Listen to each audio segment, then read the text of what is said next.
اس کا ذہن چند سال پیچھے چلا گیا۔ بس میں ڈبل بیڈ ہی لوں گی ماما۔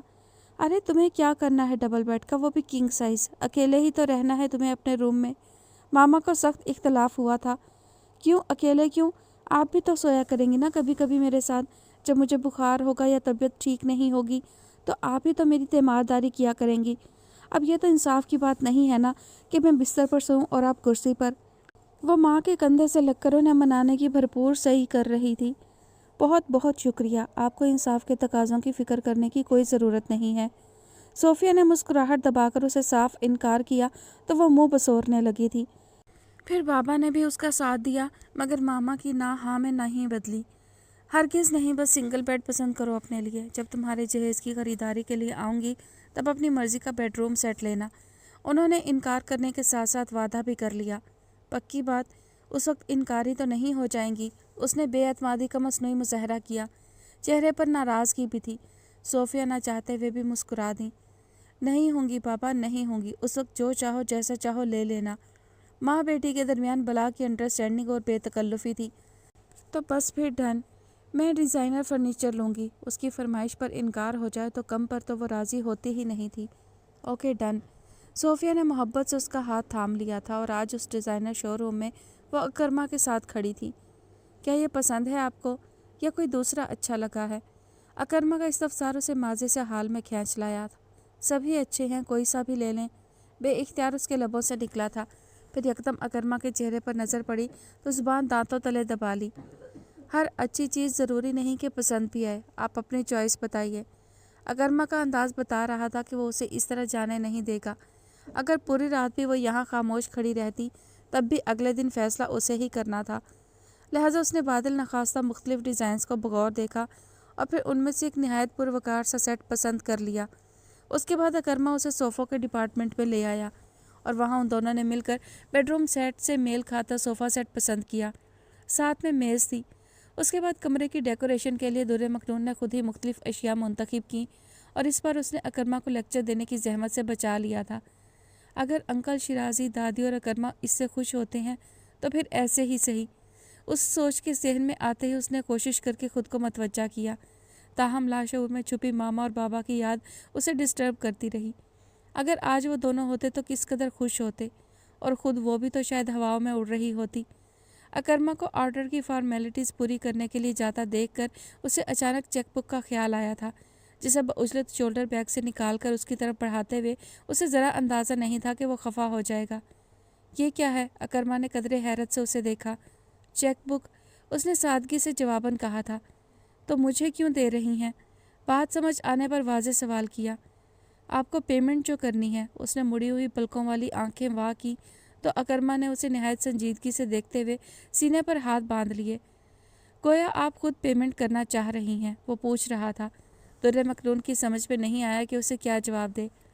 دیکھیے در مکنون، میں کوئی بزنس ٹائکون نہیں ہوں، بٹ ٹرسٹ می، میں اپنی بیوی اور فیملی کی ذمہ داری خود اٹھا سکتا ہوں۔ آپ کے لیے ضروریات زندگی مہیا کرنا میرا کام ہے، آپ کا یا آپ کے والد کا نہیں۔ اور یہ بات میں نے چچا جان سے بھی کہہ دی ہے، انہوں نے انڈرسٹینڈ کر لیا ہے، امید ہے آپ بھی سمجھ گئی ہوں گی۔ اس کا لہجہ قدرے تحکم بھرا تھا۔ در مکنون نے قدرے حیرت سے اسے دیکھا۔ مگر جہیز تو لڑکی والے دیتے ہیں، ہندوانہ رسم ہے یہ، جو کئی صدیاں ہندوؤں کے ساتھ رہنے کے باعث مسلمانوں نے بھی اپنا لیں۔ اسلام میں بیٹی وراثت میں حصہ دار ہوتی ہے، جہیز کے نام پر اسے چند چیزیں دے کر وراثت کے حق سے محروم کر دینا ناانصافی ہے۔ وہ سنجیدگی سے بولا تو در مکنون متاثر ہوئے بنا نہ رہ سکی۔ دوسرے لفظوں میں آپ مجھے میل شاونسٹ کہہ سکتی ہیں۔ اس بار مونچھوں تلے لب گہری مسکراہٹ لیے ہوئے تھے۔ بائی دا وے، کہیں اس وجہ سے تو آپ نے کفایت شعاری سے کام نہیں لے لیا؟ سنا ہے لڑکیوں کو ایسے معاملات میں ہونے والے اسپاؤس کے پیسے سے کوئی خاص ہمدردی نہیں ہوتی، لیکن اپنے پیسے کی بڑی فکر ہوتی ہے۔ وہ اسے چھیڑ رہا تھا۔ در مکنون کے لبوں پر بے ساختہ مبہم سا تبسم تیر گیا۔ ویسے اگر آپ چاہیں تو آپ کوئی دوسرا سیٹ بھی پسند کر سکتی ہیں، پیمنٹ ہوئی نہیں ہے، ابھی بھی موقع ہے آپ کے پاس۔ وہ جیسے اسے اکسا رہا تھا، جس کے اداس لبوں پر تیرتا تبسم گہرا ہوتا گیا تھا۔ جواب میں اس نے سر نفی میں ہلا دیا تھا۔ ساری فارمیلٹیز نپٹا کر وہ اسے لیے قریبی ریسٹورانٹ میں چلا آیا تھا۔ وہ انکار کرنے کا سوچتی ہی رہ گئی۔ ہجوم میں لوگوں میں اسے عجیب طرح کی وحشت ہوتی تھی، جیسے پہچان لیے جانے کا خوف ہو۔ تاہم ریسٹورانٹ کی خنک سی فضا میں زیادہ لوگوں کا رش نہیں تھا۔ اکرما نے سب سے الگ تھلگ لگی ٹیبل کا انتخاب کیا تھا، اور جب پہلے اسے بیٹھنے کے لیے کہا تو اس نے قصداً وہ کرسی چنی جس پر بیٹھنے سے پورے ریسٹورانٹ کی طرف اس کی پشت ہو گئی تھی۔ اکرما اس کی گھبراہٹ کو محسوس کر رہا تھا، مگر انجان بنا رہا، جبکہ وہ روم روم پہ غلبہ پاتی لرزش کو چھپانے کی صحیح حاصل کرتی ارد گرد کا چور نظروں سے جائزہ لیتی رہی۔ بمشکل اکرما کی باتوں کی طرف دھیان لگا پا رہی تھی۔ ویٹر آیا تو مینیو کارڈ پر طاہرانہ نظر دوڑا کر اس نے واپس ٹیبل پر رکھ دیا تھا، اور پھر جو نمبرز اکرما نے آرڈر کیے اس نے بھی میکان کے انداز میں وہی دہرا دیے۔ گڈ، ہم دونوں کی چوائس تو بہت ملتی ہے، ویٹر کے جاتے ہی وہ بولا تھا۔ انداز میں ستائش تھی۔ درِ مختون کی سبیہ پیشانی باعث ندامت جھک گئی، مگر وہ کیا کرتی، کچھ بھی تو اس کے اختیار میں نہیں تھا۔ ذہن جو جسم کی تمام تر مشینری کو چلاتا ہے، اسے کنٹرول کرتا ہے، جب وہی قابو میں نہ رہے تو پھر انسان کیا کرے؟ درِ مختون کا ذہن بھی اس کے اختیار سے باہر تھا، البتہ وہ زیادہ دیر شرمندگی کے حصار میں قید نہ رہ سکی، اور اکرما نے اسے اپنے ساتھ غیر محسوس طریقے سے باتوں میں لگا لیا۔ اس ساری گفتگو کا مثبت پہلو اس کے لیے یہ تھا کہ اکرما اسے بولنے پر زیادہ مجبور نہیں کر رہا تھا، اور اس کی زیادہ تر باتیں محض سننے والی تھیں، اور پچھلے 3 سالوں میں جو کردار اس نے سب سے اچھا نبھایا تھا وہ تھا ایک سامع کا کردار۔ لہٰذا اس وقت بھی وہ ایک اچھے سامع کی طرح اس کی باتوں کو بغور سن رہی تھی، جو اکرما کے کولیگز اور اس کے اسٹوڈنٹس سے متعلق تھیں، یا پھر اس کی اسٹڈیز سے۔ آج اکرما کی ذاتی زندگی سے ہٹ کر اس کی پیشہ ورانہ زندگی کے متعلق بھی کافی کچھ معلوم ہوا، اور وہ دل ہی دل میں حیران ہوتی رہی کہ اتنا قابل ذہین اور کامیاب شخص اس کا طالب ہے جو زندگی کی ریس میں بہت پیچھے رہ گئی ہے۔ مزیدار کافی پینے کے بعد بالآخر وہ وہاں سے نکلے، اور اس بار بھی اکرما اس کے لیے کار کا دروازہ کھولے منتظر کھڑا ہوا تو وہ جھیپ سی گئی۔ پھر گھر تک کا راستہ اکرما کی ہلکی پھلکی باتوں میں کٹا۔ اس نے محسوس کیا اکرما بہت مطمئن نظر آ رہا تھا، جیسے سب کچھ اس کی امید کے مطابق ہو رہا ہو، یا جیسے اس کی دل کی خوشی ہی یہ ہو۔ کناکیوں سے اسے دیکھا جس کے سنجیدہ چہرے پر طمانینت اور سکون کا راج تھا۔ اے کاش میرے دل کو بھی ایسے ہی سکون و قرار مل جائے، اس نے خود ترسی سے سوچا، اور پھر سوچوں میں ایسے ڈوبی کہ کار کو بریک لگنے کی آواز پر ہی خود میں لوٹی۔ تھینکس، اس سے پہلے کہ اکرما دروازہ کھول کر باہر نکلتا اس نے یکدم کہہ دیا تھا۔ دروازے کو ان لاک کرتے اکرما نے رک کر مڑ کر اس کی طرف دیکھا۔ For what? اس کی متبسم آنکھیں سوال کر رہی تھی۔ میں اس قدر تکریم اور توقیر کے لائق نہیں ہوں، پھر بھی آپ نے مجھے اتنی اہمیت دی، عزت دی، میرے پاس الفاظ نہیں ہیں کہ میں آپ کا شکریہ ادا کر سکوں، وہ رک رک کر کہہ رہی تھی۔ اکرما کے چہرے کے تاثرات گواہ تھے کہ اسے اس کی سوچ سے سخت اختلاف ہے، تاہم فی الواقع وہ اسے خاموشی سے سن رہا تھا۔ میں جانتی ہوں کہ میرا بیہیویئر آپ کے لیے یقیناً ناخوشگوار ہوتا ہے، مگر آپ تحمل سے اسے جھیل جاتے ہیں۔ I am sorry. حقیقتاً وہ اداس و مزمحل تھی۔ اس کے گرد خوشیاں دامن پھیلا رہی تھیں، مگر فرط و انبساط برتنے کا ذوق و شوق وقت لے کے جا چکا تھا۔ میں نے کہا بھی تھا آپ سے، یہ دشوار راستہ ہے، اسے نہ چنیں۔ اپنی بات کہہ کر اس نے بے ساختہ اکرما کی طرف نظر اٹھائی تھی، جو اسے نگاہوں کے لیے فوکس میں لیے ہوئے تھا۔ انسان راستہ چنتے ہوئے اس کی دشواری یا آسانی نہیں، اپنی منزل کو نگاہ میں رکھ کر فیصلہ کرتا ہے درِ مکنون۔ میں اپنے فیصلے سے بہت مطمئن ہوں، اور جب انسان کو اپنے فیصلے پر اعتماد ہوتا ہے تو راستہ کی دشواری گراں نہیں گزرتی۔ نپا تلا مستحکم لہجہ، چہرے پر بردباری اور حلاوت، مسکراہٹ میں دوستانہ پن اور اپنائیت تھی۔ درِ مکنون دل میں اترتے انکہے احساس سے مفر حاصل نہ کر سکی تو نگاہ چکا لی۔ اب چلیں یا گاڑی میں مراقبہ کرنے کا ارادہ ہے؟ اس نے اسے چونکایا تو وہ شرمندہ سی ہو گئی، اور ابھی دروازہ کھول کر قدم باہر رکھ ہی رہی تھی کہ اکرما نے اسے پکار لیا۔ درِ مکنون، جی۔ وہ مڑی تو دیکھا کہ اکرما کار کی پچھلی نشستوں پر رکھے پھول اٹھا رہا تھا۔ اسے احساس ہوا کہ کتنی ہی دیر سے وہ کار میں گلابوں کی خوشبو کو محسوس کر رہی تھی، مگر روم سپرے سمجھ کر اگنور کر دیا تھا۔ اٹس فار یو، پلیز لیجیے۔ درِ مکنون تذبذب میں کبھی بکے اور کبھی اکرما کو دیکھ رہی تھی۔ مگر آپ نے پہلی بار میرے ساتھ جانے کے لیے حامی بھری، میری خوشی پر میرے ساتھ ڈنر کیا۔ I am really honoured and thankful. اس کے لہجے میں تشکر بول رہا تھا۔ کیا یہ ضروری تھا؟ اس نے خود کو بے بس محسوس کیا۔ اب وہ سب کے سامنے یہ پھول لے کر کیسے جائے؟ یہی سمجھ لیجیے، یوں بھی زوہا آج رات یہیں اسٹے کرنے والی ہے، اوپر ویٹ کر رہی ہوگی آپ کا۔ آپ خالی ہاتھ جائیں گے تو جان کو آ جائے گی وہ میرے۔